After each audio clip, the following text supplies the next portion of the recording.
tranche de vie. 8h15, on retrouve la tranche de vie de Philippe. Eh oui. Bon, alors il y a des moments, et c'est à se demander si c'est fait exprès, on a l'impression que le sort s'acharne.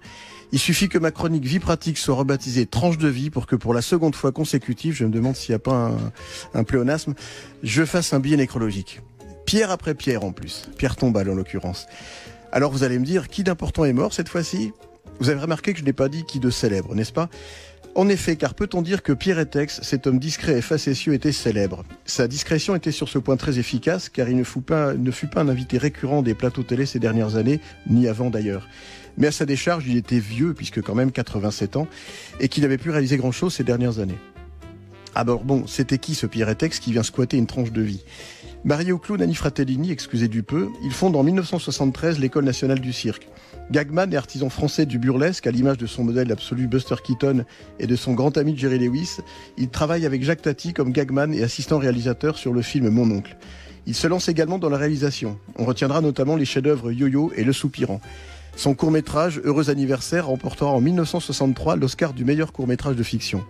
Il sera tour à tour et à la fois auteur, je vous conseille le petit opuscule Je hais les pigeons, illustré par André François, réalisateur, acteur, affichiste, dramaturge, dessinateur, clown, remontant encore sur les planches en 2010, 2012 et 2014.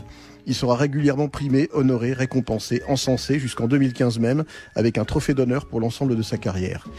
Comme Jacques Tati en son temps, il devra se battre contre une maison de production pour récupérer les droits de ses films. Soutenu par les grands noms du cinéma, Jean-Luc Godard, Jean-Pierre Jeunet, Woody Allen et David Lynch entre autres, et par une large pétition en ligne, il gagnera finalement en première instance en 2009, mettant un terme à un contentieux de 5 ans et en appel en 2010. À partir de ce moment, l'intégrale de son œuvre, N'ayons pas peur des mots, entièrement restaurée, est à nouveau visible et une réédition en DVD sort quelques temps après. Je vous la recommande chaudement à vous, amoureux et connaisseurs du burlesque en général et des textes en particulier. J'avais eu la chance d'assister à une projection caméo à Nancy de son film Yo-Yo, peu de temps après qu'il en ait récupéré les droits avec ceux de ses autres films. Il avait fait le déplacement pour l'occasion et le débat qui suivit avec la projection fut un grand moment de bonheur. Difficile de croire que ce drôle de petit bonhomme, tout simple et presque étonné d'être là face à une salle pleine, était ce génie qui avait côtoyé les plus grands dont il était finalement l'égal. Comme quoi, on se trompe quand on... Comme quoi on se trompe quand on ne conçoit les génies et les grands hommes que comme de grandes stars.